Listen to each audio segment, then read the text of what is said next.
We're getting ready to start our last biblical Hebrew major stem. Well, we actually started it. We're getting ready to finish it with the weak verb of the Hithpael stem, and having come this far, it's kind of I hope that you guys feel at least that things aren't as chaotic anymore. They're not as unpredictable. And actually, you find that Hebrew is very, very consistent. And that's not because this stem is really unusual or easy. It's because you've already built a foundation. You've grown. And a year ago, I don't think any of us, you would have felt, have a clear picture about verb patterns and weak verbs and second gutturals and biconsonantals and all these kind of things, prefixes, formative, subformatives, all these kind of things would have probably, and I'm sure they all started out as kind of like confusing, but now they are almost should be, at least you feel, at least a degree of comfort. You can look at a form and you can sort of begin to see what's happening. And that's more than just knowledge, that's understanding. And you spent almost a year now in biblical Hebrew learning how that language works, and you begin to recognize it. And when you see something that's unusual, your red flag can go up and you can go like, well, that doesn't look right, because you've already learned and know what to expect and what should be there. In Hebrews 5, verse 14, it says that solid food is for the mature who, because of practice, have their senses trained. And phrase practice really reflects exactly what you're doing. And what feels clear now is a result of that practice and that training.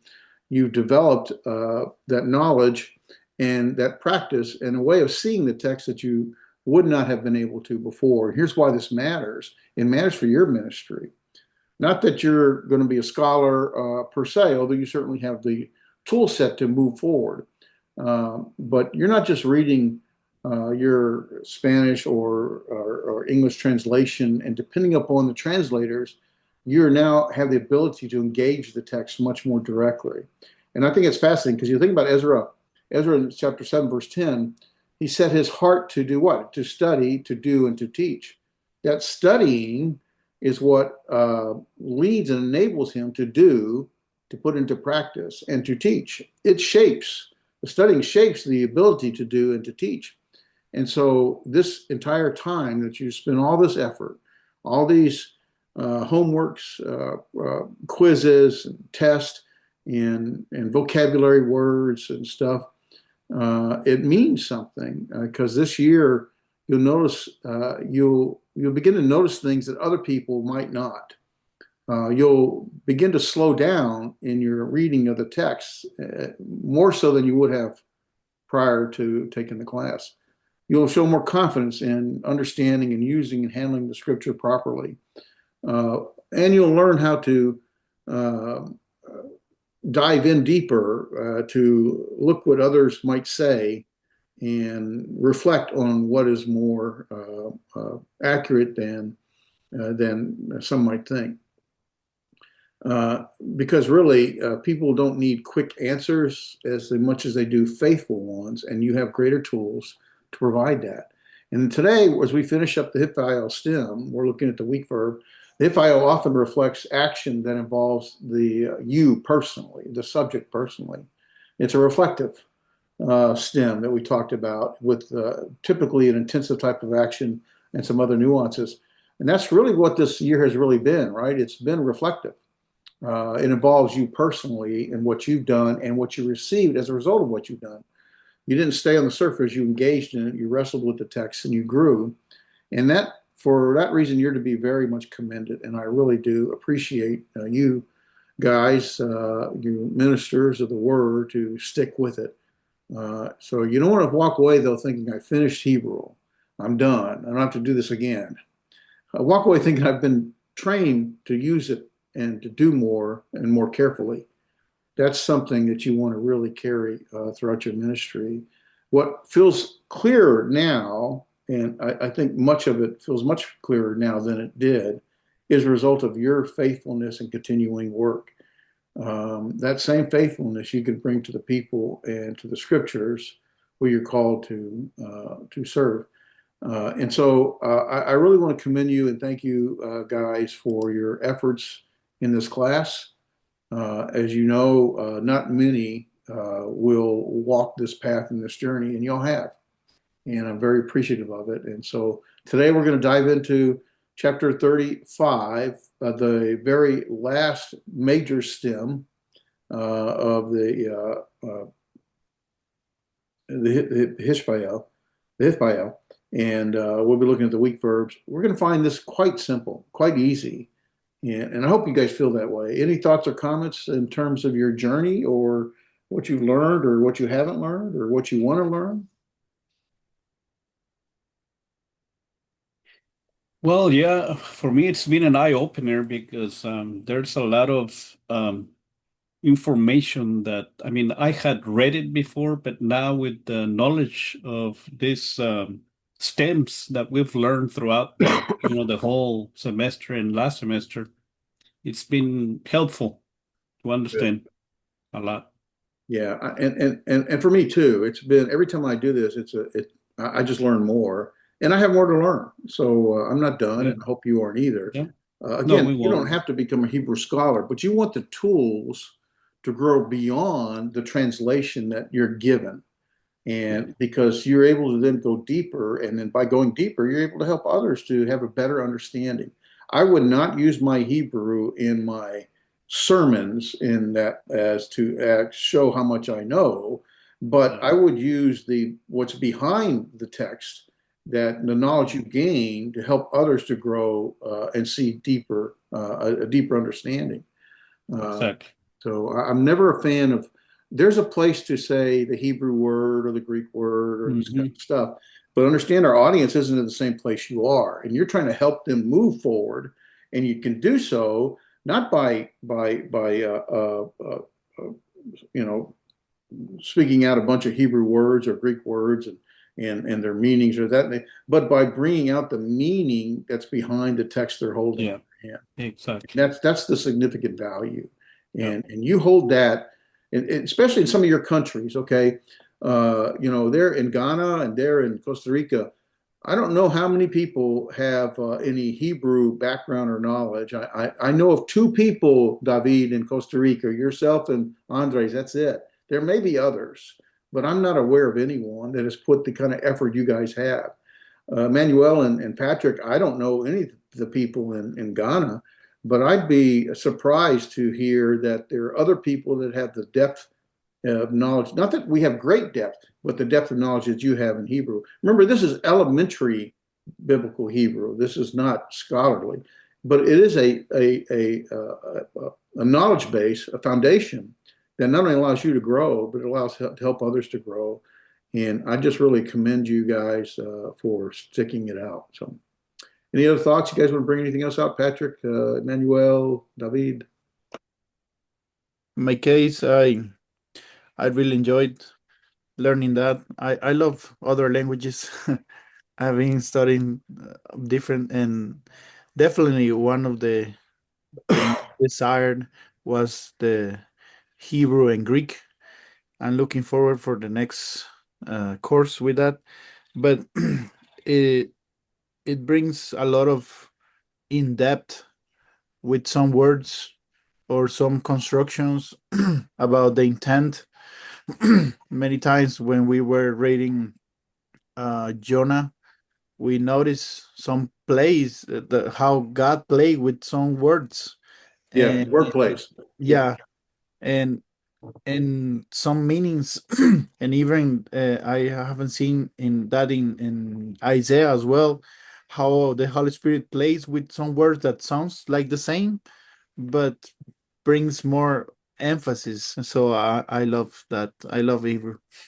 Yeah, that's one way the ancient languages, they didn't have explanation points, they didn't have bold, they didn't have underlines. They have different means to highlight, to bring out for people to remember and understand. And one of it is those word plays, and so it is really things that are visible in the original language that are just not clear in your translation. Translation is both an art and a science. It's not easy. One reason in English we have so many different variations because we have so many different audience and understanding levels, but also because there's a science to translation in terms of grammatical rules and stuff. But as you know, most every rule can be broken, and there's an art to how does this apply, and some things like idioms, that have meaning in our home language but don't translate in another language. It's just lost when you do the translation. So it's fascinating to go back to the original and see what they saw. I just think that's fascinating. Manuel, Patrick, do you have any thoughts about the class? What you gained or not gained, what you want to do, what you haven't done? Well, for my side, in fact, it's an eye-opener. I do listen to a lot of preachers at my area. They do used to, mention Greek terms and other terminologies. But me having this access to this course, it has really opened my mind and how I should be able to get meaning out of the text and also to help people. Although it has not been easy, I find it difficult to, read most of the times. But with the help of you and all that I need is a constant learning that will help me to enhance more of it. In fact, I do agree, and I'm grateful for your teachings.